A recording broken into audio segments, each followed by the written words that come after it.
All right, take three, because I fumbled the phone and turned it off, and I don't know how to combine videos yet. So I'm sick, had a crappy Christmas, and I didn't go to work today. So hope everyone else had a much better time than me. Sickness ruined my weekend, but also other factors I won't get into.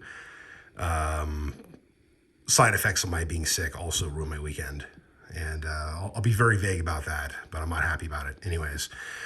On a more positive note, I'm going back to the genealogy here. So what this is right here, Western Creek Nation, October 25th, 1831, to our father, the President U.S. And this is a whole bunch of chiefs and this is the Macintosh Party, you guys. This is taking place in Oklahoma because this is 1831, Western Creek Nation, okay? This is those who already had left in 1828. Raleigh and Shirley McIntosh, Benjamin Perryman, that's my ancestor. A bunch of other names that are in Creek, which goes to show that not all lower creeks had white daddies or white mommies and had white last names. Okay, that wasn't always the case. Okay, but some of them obviously did, So this is my ancestor. Then you've got... and just as a preface here, so I was printing all these up. I was printing up a bunch of treaties way back in like 2007-ish because I wanted to make sure I can, trace my family history. But now that I'm doing these videos, it makes more sense to have this stuff because I'm getting into the history of Creek Nation as a whole. But this is also an important way to trace your actual genealogy, not just to research history and not just research somebody else's family history.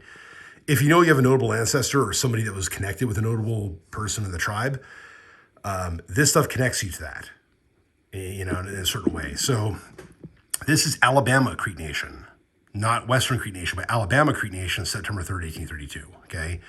You have Opeth Harjo Chief.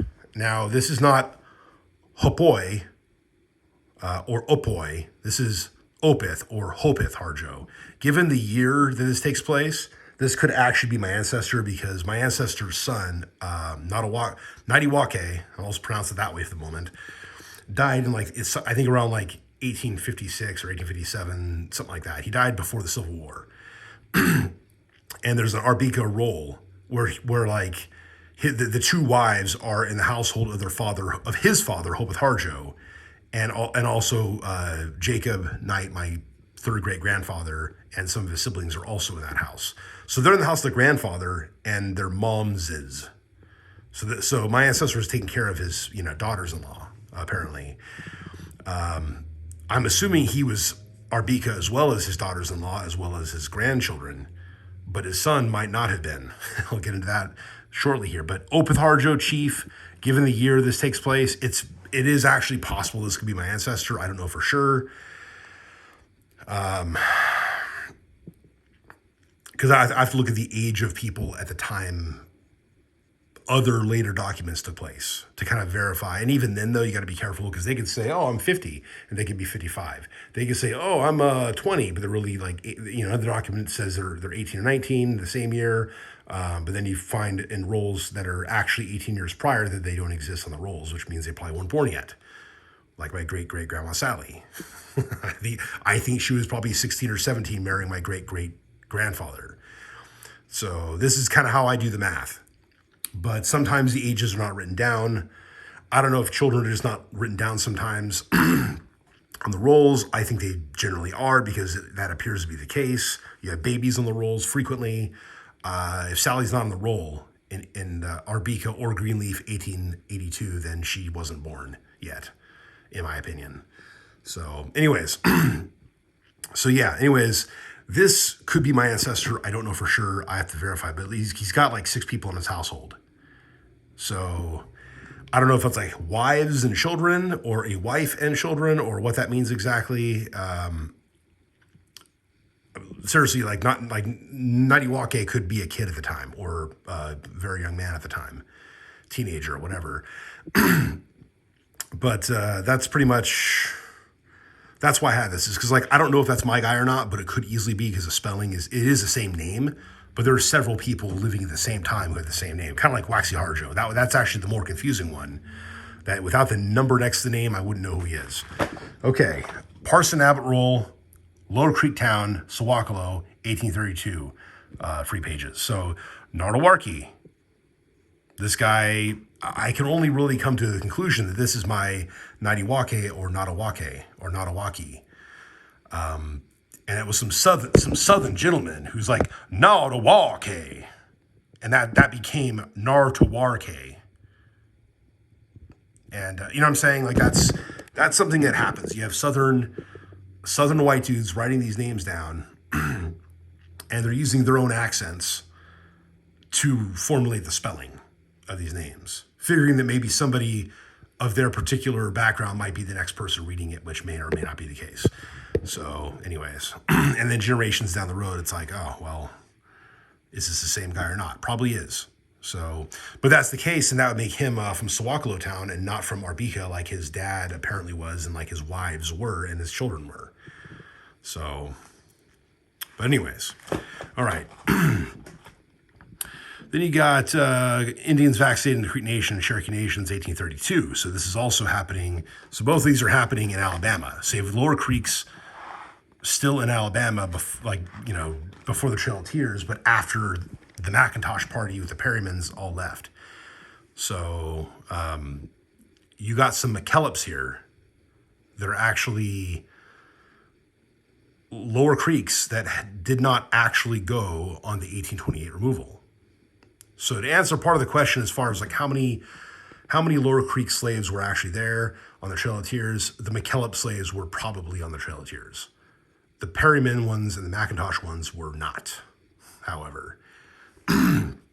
Or probably were not. And if they did, they would have came later and then have been acquired through purchase or whatever. You guys know how slavery works, okay? But as far as like tracing the people themselves and saying, okay, was this person on the Trail of Tears? Was they not? This is a way of verifying that, okay, some Lower Creek slaves would have been on the Trail of Tears because these are some of the masters right here. Okay. James Madison McKellip, 9 years old. That's my great-great-great-grandfather. Doesn't say Madison, but I'm pretty certain this is the same dude. Mrs. McKellip, that's probably Mary Susan Perryman McKellip. Okay. This, if I wasn't using the last name index, it would probably be the Big Spring roll because that's where they belonged. Whereas James Madison McKellip's kids end up on the Coweta roll. They should have technically ended up on the Uchi roll, but that's another story. All right.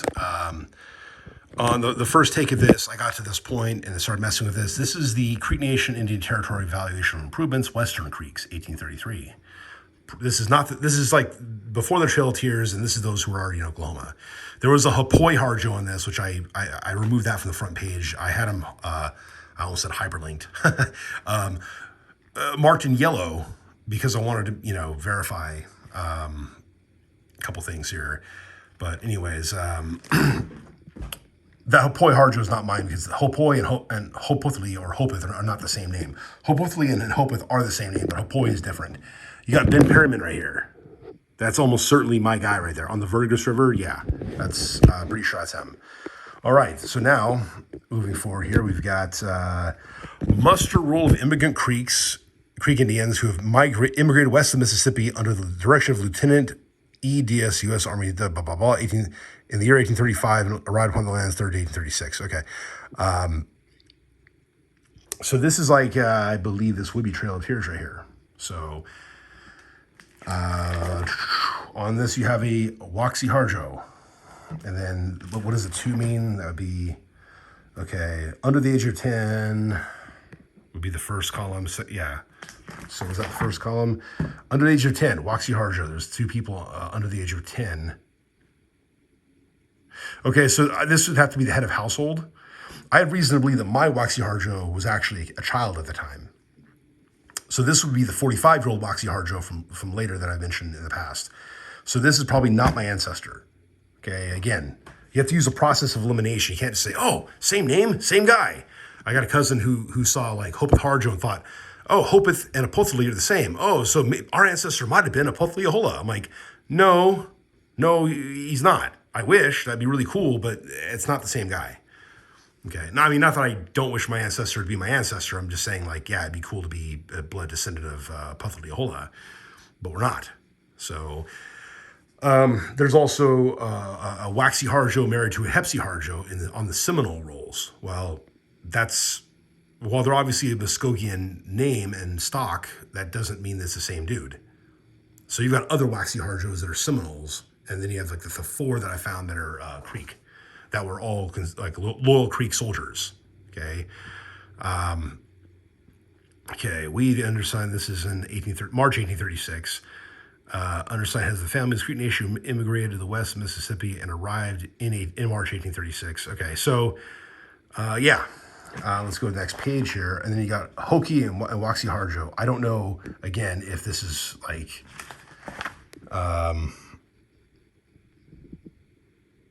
yeah, this is like blankets, rifles, bars of lead, supplies. And so, yeah, blankets, rifles, bars of lead. So this, yeah, so one blanket, one rifle, 4 bars of lead. That's what this guy got. But again, this is probably not my ancestor. Muster roll of Creeks about to immigrate, May 1837. Okay, so the 1836 removal took a couple years. There's a Ho-Pith Harjo. Under the age of 10, you got one, 25 to 50, one under 10 female, and 25 to 51. So that'd probably be him and his wife, and probably a son and a daughter, most likely. And that this could be my guy. It may not be my guy. I don't know. That's Imaki Town. That's probably not my guy. But I could be wrong. You see, again, my hope with Harjo could have actually been from Imaki Town, just like his son could have been from Sawaklo Town. But then the daughters-in-law, Nadiwake's daughters, could have been Arbika, and so Hope had taken care of his Hope with Harjo. I'm sorry, I can't break the name in half like that. That's a very American thing to do. It's not actually the Creek way of doing it. Hope with Harjo, taking care of his daughters-in-law and his grandchildren, could have just been listed later on the Arbika roll, which he may not have belonged to. Okay, so this could be my guy. It may not be my guy. I got to find out more information. So moving forward, muster roll 1837. You got some other folks here. Hope with Hajo. That's actually closer to the way you pronounce it than Harjo, because Hajo, Hajo, some southerner did. That's how I got the R. But then someone might just some gringo saw this and it's like Hajo. Like, yeah. Anyways, and that's June 4th, 1837, and this is May. So this is the same. The guy in both these roles, that's the same guy, but it may or may not be my guy. That's what remains to be seen. Okay, so we got this guy right here. So you got some of the Creek Indians who applied for bounty land. This is March 1855. This should be earlier. You got like Tempucci Barnard, and you got that's the captain. And you got a bunch of people that followed him. The reason I put him here is because I have reason to believe I'm related to him. Whether I'm a descendant of him or not is the question, because James Madison McKillop's wife, Annie Marshall, her mother was a Barnett, but I don't have her first name. Anything to do with the Barnetts or the Barnards, because these Barnards who went to Oklahoma became Barnetts, as I understand it. Some definitely did. Maybe some of them stayed Barnard. I don't know, but anyways, probably relations of mine. Then you have a Waxy Harjo right there. Again, this is 1855. That may or may not be my ancestor. I don't know. Again, I got to find more information. So,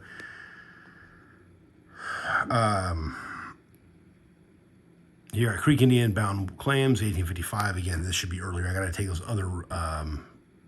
Oh no, this is correct. Never mind. I'm sick. Forgive me.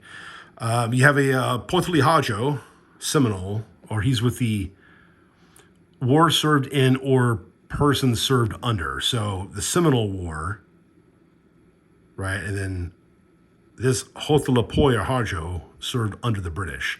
I'm going to say this guy didn't serve under the Seminole. He served against the Seminole because it was a Seminole War. These are Creek Indians. So therefore, he would have served in the Seminole War. This guy would have served under the British. It wasn't the British War, but there was a Seminole War. So that's how you interpret these things sometimes. Huponthli Hadjo, that could be my guy. I don't know. Date of service 1818. That could be my guy. Names of heirs, Ellen. I don't know. Names of towns, Osochi, Chiha, and anyways, I'm not going to even pronounce it right now. I feel like crap. But Hothelpoya Hadjo, that's not my guy. Just the name is definitely not the same name. Regardless of spelling, that's actually not the same word. Creek Bounty land claims for warriors. So 1855, you got a Lydia Perryman.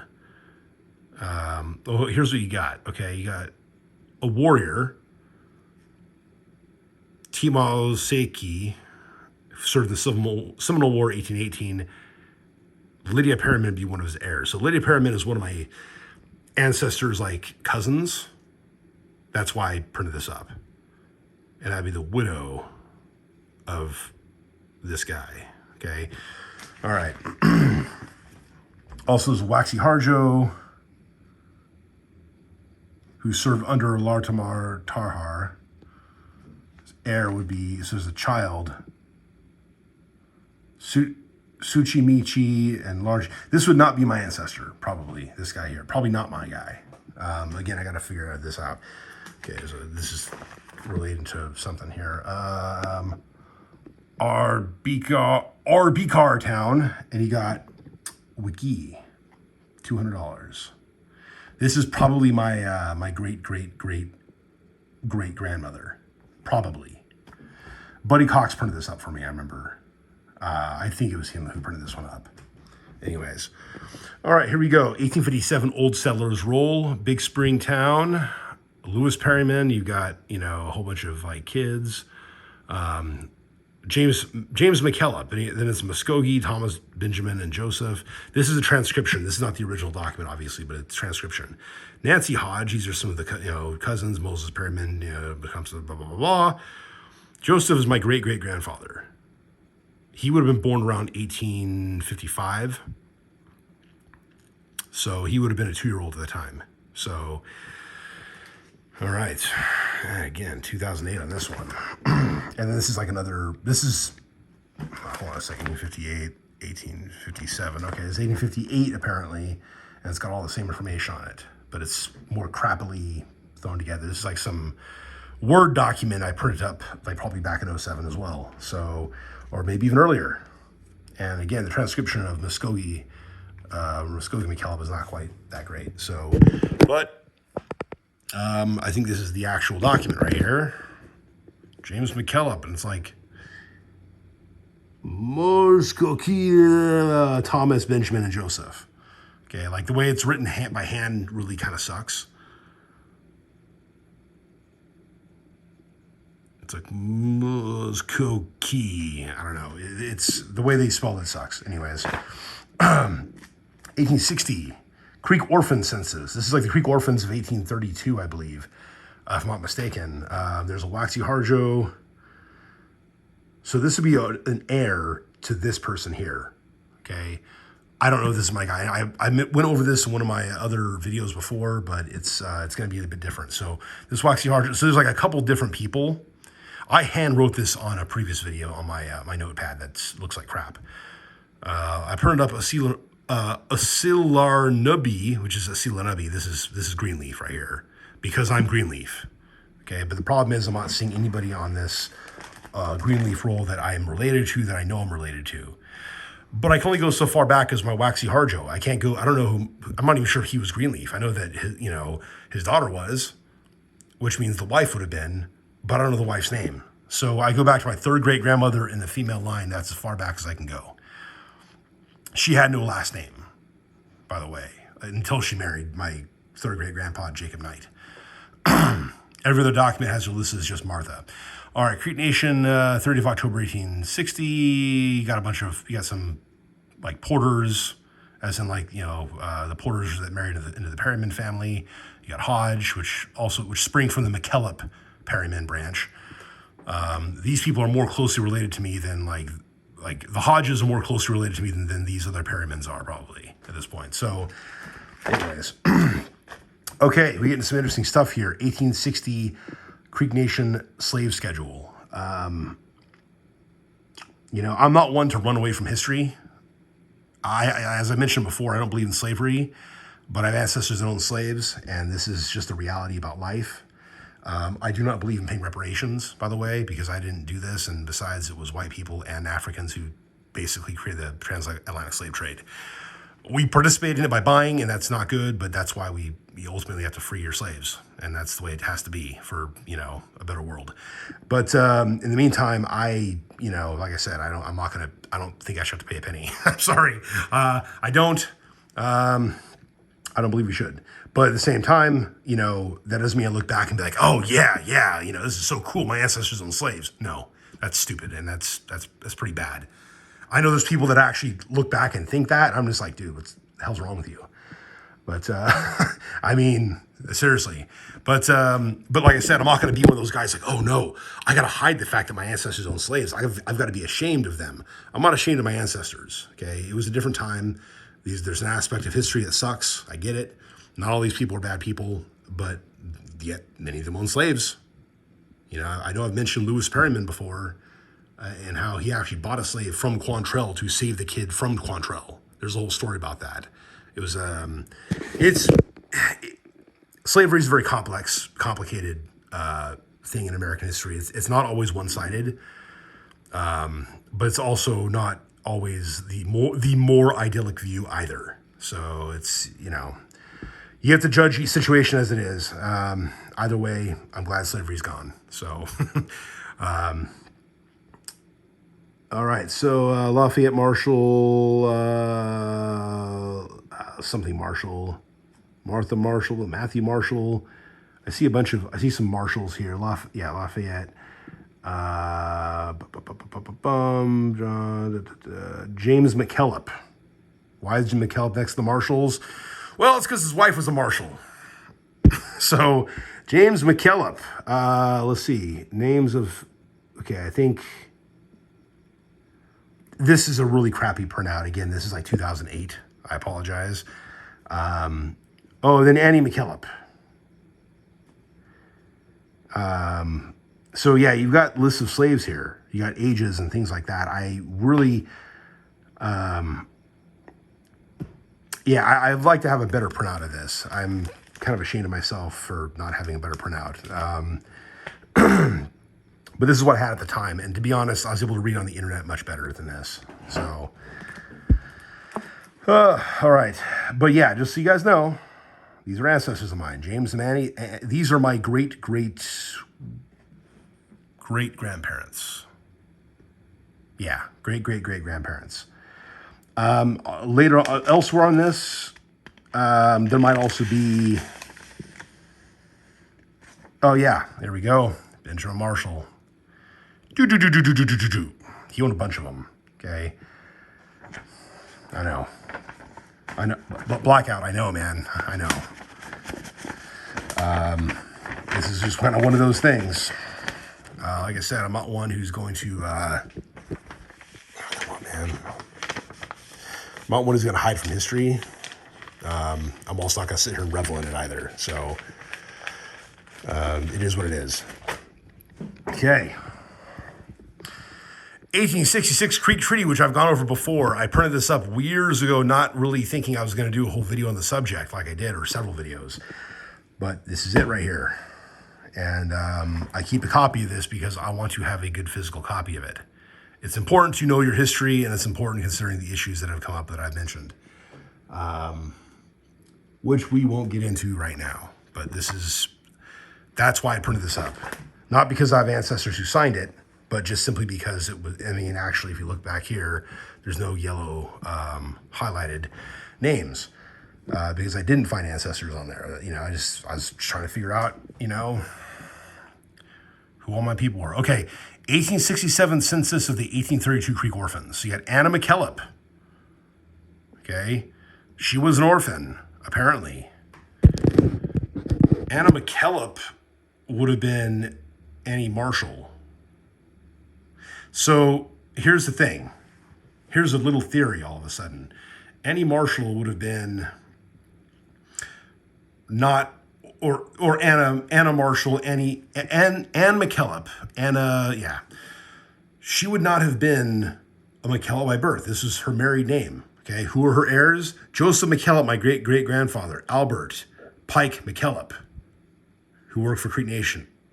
That's a weird, they screw that. And again, this is like a bad transcription, okay? Thomas Muskogee, Benjamin McKillop. Undoubtedly, Benjamin McKillop was named after his mother's uncle, Benjamin Marshall. Undoubtedly, okay? I also believe Joseph McKillop was named after Joseph M. Perryman, who was like a cousin of theirs, an older generation cousin. But Anna McKillop would have been Anna Marshall. Her dad was still alive. I believe, let's go back to the slave schedule, the 1860, okay? Oh, no, her uncle was. I'll double check. Okay, so I think her dad was alive on the Trail of Tears, but her mom may not have been. And by that criteria, she would have been considered an orphan. Just kind of throwing that out there. I have to double check and see if her dad was still alive. I think her dad was still alive. Maybe even up to this point. I've got to double check. Probably not up to this point, actually. She was actually dead. She died of, well, heartbreak at Fort Gibson after Quantrell's raiders murdered her husband in front of her children. Wasn't exactly a happy time. Okay. Oh, yeah, just I put here like Tochi as an heir of Joseph M. Perryman. I just mentioned that. That'd be like, again, a cousin, older generational cousin, I think. Big Spring Town, because that's where a lot of the Perrymans belonged. Okay, so we get into the Dunn roll, 1867 citizen of Creek Nation. You've got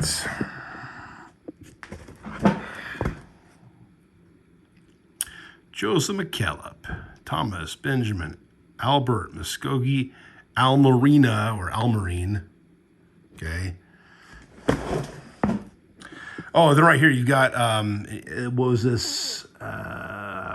1861 to 66, War of Rebellion, Waxy Harjo. I put my ancestor because the number next to the name is 216, like on the document that I own.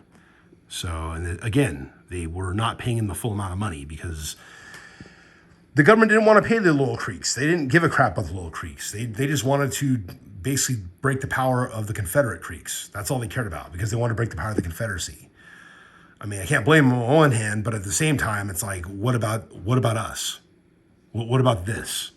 Okay, $4,640 got paid $2,062. Stupid. But yeah, but it says DO that's for ditto because he was a soldier. I've got to look at. There's more pages of this. I'm pretty sure. Geez, I should actually figure this out a little bit better. This might be the document that I mentioned before. Oh yeah, there's a Waxy Harjo Creek. Oh yeah, he's 35, 190. So not my ancestor. Let's go back to 216.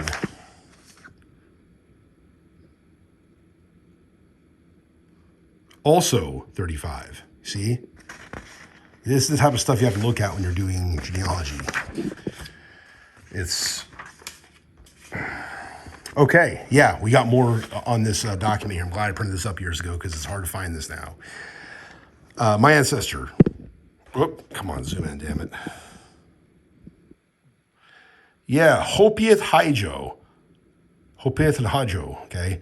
512. That is the number of my ancestor, okay? He was a refugee. So this is ditto.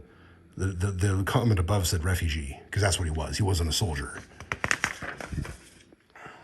Okay. Interesting here, okay? I mentioned this before. This is how I know that Jacob once was known as Jacob, not as Jacob Knight. 515, Jacob Creek. Male. Age 30 at this point. So this might have been not in 1860. This might have been a later document. Okay, he was born in 1849-ish. So this would have been around like 1880, I believe, when this document was made. It could be wrong, but anyways, yeah, ditto because he's a refugee. Okay.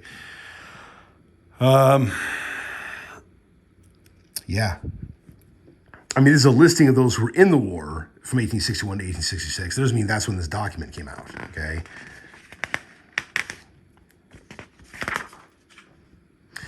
Okay, Waxy Harjo Creek, not my ancestor because it was 603. And he was also 35, but his number was 603. And then here's this I put as a relative question mark. Wiki, Creek, female, 38 years old. Refugee, widow, 643. I don't know if that's her or not. Given the age, that would not be my great-great-great-great-grandmother. But it is interesting all the same, because I believe my great-great-great-great-grandmother would have also been on the Trail of Blood and Ice. Yeah, I believe she would have been. Okay, another Waxy Harjo right here, 45, number 724. Also a soldier. They're all soldiers. 3 of them were 35, 1 was 45, but they all have different numbers next to the name, and that's how you determine which one is yours, okay? And then you got Legis Perryman half-breed, it says, okay? That's a little creek. Soldier, I actually would have figured he would have been I know he looked very black, but some of the Perrymans were actually, I thought they were Confederates. And maybe they were at first. Maybe they switched sides. Some of them, I think, did that. Sanford Ward Perryman, also soldier. I'm a little confused by this. I have to double check that because I thought they might have been part of like a Macintosh brigade or whatever. I could be wrong. Here we go. Relative question mark. What?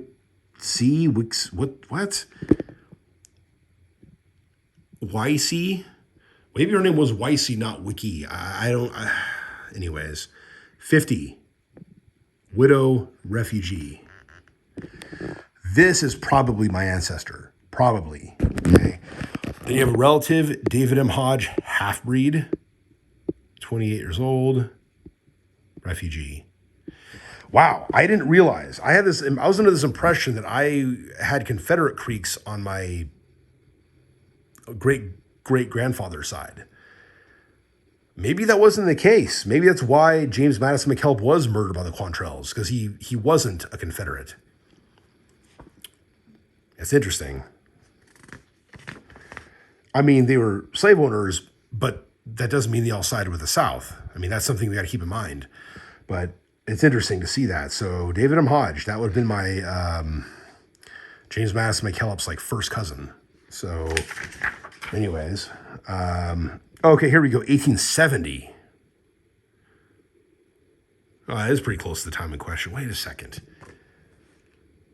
Jacob Knight, 1870. I'm confused now. I thought he was a kid, and I thought the dates of birth I've been given may not all be correct. I need to double check some of the stuff now. I'm gonna have to do a full evaluation, a full investigation of all this. Okay. Anyways, I want to go further, but we're already past we're like 33 and a half minutes here. We have the 1870 Laurel Creek abstract. Let's do a picture of this to let myself know what to go back to. But I hope this is helpful. I'm going to go watch a movie now because I'm tired. I feel like crap. And hopefully I'll be able to finish the movie before my wife and in-laws and kids come back. So hope we're all doing well. Hope you enjoyed this video. Hope you found it useful and maybe even entertaining. I don't know. But entertaining or not, hopefully you found it useful. Because this is useful right here. I don't even know what website I found this on. This is like some PDF file that I found. That's why there's no URL and timestamp on it. So this is probably printed back in like 2007 or 8, most likely. But from a PDF that I don't know how to access anymore, but it's still kind of cool. Claims of the Little Creeks. You know, it's an abstract. But yeah, all the money that we got robbed by the federal government, we never got paid back until almost 100 years later, if we even got paid back all the way. But anyways, But yeah, interesting stuff here. I really should go ahead and read all these different people and just kind of see what's going on. I'm wondering, like, how many of these guys were actually, how many of these guys were Creeks? How many of these guys were what would later be considered freedmen? I actually am kind of curious about that now because I know there was like freedmen that had been on the side of the Little Creeks who had been with Potalihola on the Trail of Blood on Ice. So I'd be curious about that, to be honest. So, yeah, I'd be very curious about that. So, let me know what you guys think. Forgive my voice. I'm sorry that it sucks so bad. And I'll talk to you guys later. Mado.